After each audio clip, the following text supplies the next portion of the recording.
फडणवीस जी के टाइम पे ये मेट्रो स्टार्ट हुआ था और फडणवीस जी जैसा, देखो हम ना भगवान के पास डायरेक्ट नहीं जा पाते, मोदी जी तो हमारे लिए भगवान है, तो भगवान के लिए जाने के लिए पंडित का पूजा करना पड़ता है, तो हमने उनको वही जगह पे रखा है।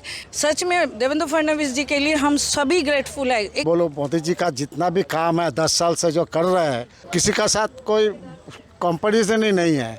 अभी जो कल थाने में आके जो 32,800 करोड़ का जो उद्घाटन करके गया है, ये तो पूरा महाराष्ट्र के लिए एक आश्चर्यजनक बात है। महाराष्ट्र का थाने का जितना डेवलपमेंट हुआ है, इसका एक ही कारण है, वो है देवेंद्र फडणवीस। देश के प्रधानमंत्री मोदी जी थाने आए थे, हज़ारों करोड़ रुपए की परियोजना का उद्घाटन हुआ, शिलान्यास हुआ।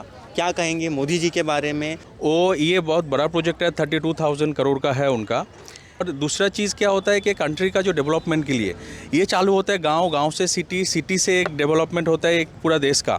तो ये बहुत बड़ा प्रोजेक्ट उन्होंने जो चालू किया है, तो इसके लिए हम बंधन कल्चरल एसोसिएशन के तरफ से उनको मतलब हज़ारों लाखों थैंक यू बोलना चाहता हूँ। तो आज मेट्रो आने से हमको बहुत सारी सुविधा मिली है, बहुत सारा ट्रैफिक कंजेशन जो है प्रॉब्लम था वो भी सॉल्व हुआ है। मोदी जी के बारे में जितना बोले उतना कम है। Heads off to such a prime minister. और 32,000 करोड़ का मैंने जब कल न्यूज़ देखा मराठी चैनलों में, 32,000 करोड़ थाना मुंबई के लिए दिए हैं, तो मुझे नहीं याद कि मेरे लाइफ स्पैन में कोई ऐसे प्रधानमंत्री आके इतनी बड़ी धनराशि डेवलपमेंट के लिए दे के गए हो। और मोदी जी को बहुत बहुत बहुत थैंक्स है इसके लिए कि हमारे महाराष्ट्र के लिए वो इतना सोचते हैं और इतना बड़ा फंड उन्होंने हमारे लिए दिया है। और क्या बोलूँगी, इतना थैंक्स कि मेरे पास शब्द ही नहीं है बोलने के लिए कि उन्होंने इतना कुछ सोचा हमारे महाराष्ट्र के लिए। वैश्विक नेतृत्व नरेंद्र मोदी जी वे सदैव तत्पर रहते हैं महाराष्ट्र के विकास के लिए, उत्थान के लिए, यहाँ के लोगों के भले के लिए। तो उसी की कड़ी में कल वे महाराष्ट्र के थाने ज़िले में आए थे, जहाँ पर उन्होंने करोड़ों रुपए के योजनाओं का शिलान्यास किया है। और बहुत सारी योजनाएं, जैसे कि मुंबई को एक्वालाइन, जो एक्वालाइन 3 बोलते हैं, BKC to RA, उसकी शुरुआत हो चुकी है। तो ऐसे अनेकों प्रोजेक्ट माननीय नरेंद्र मोदी जी ने मुंबई को, महाराष्ट्र को दिए हैं। और उनका स्नेह विशेष रूप से महाराष्ट्र के इस पावन धरा पर, छत्रपति शिवाजी महाराज की इस पावन धरा पर रहा है। और इन सभी परियोजनाओं को महाराष्ट्र में इम्प्लीमेंट कराने का जो एक ब्रेन है, वो हमारे महाराष्ट्र के सर्वोच्च नेता, हमारे नेता देवेंद्र फडणवीस जी का है। Modi is a great person. The work he is giving to the country, not only to the country, I am from defense, for the soldiers also.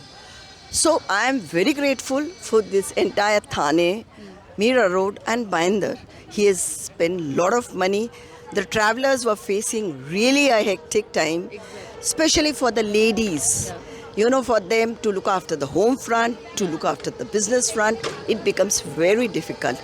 And I thank, because I'm a small fry to thank the Prime Minister of India. थाना और मुंबई जैसे city के लिए जो मोदी जी ने कल एक bumper price घोषणा कर दी, उसके लिए हमारी जैसी जनता हो वो बहुत ही खुश है। और ऐसे ही काम बढ़ते रहने चाहिए और हमारे युवाओं के लिए रोजगार मिलता रहना चाहिए। इसके लिए मैं महाराष्ट्र के उप मुख्यमंत्री देवेंद्र फडणवीस जी के बारे में क्या करेंगे? जिस तरीके से उनका विजन है महाराष्ट्र को लेकर, मीरा भाईंदर हो, थाने हो, मुंबई हो।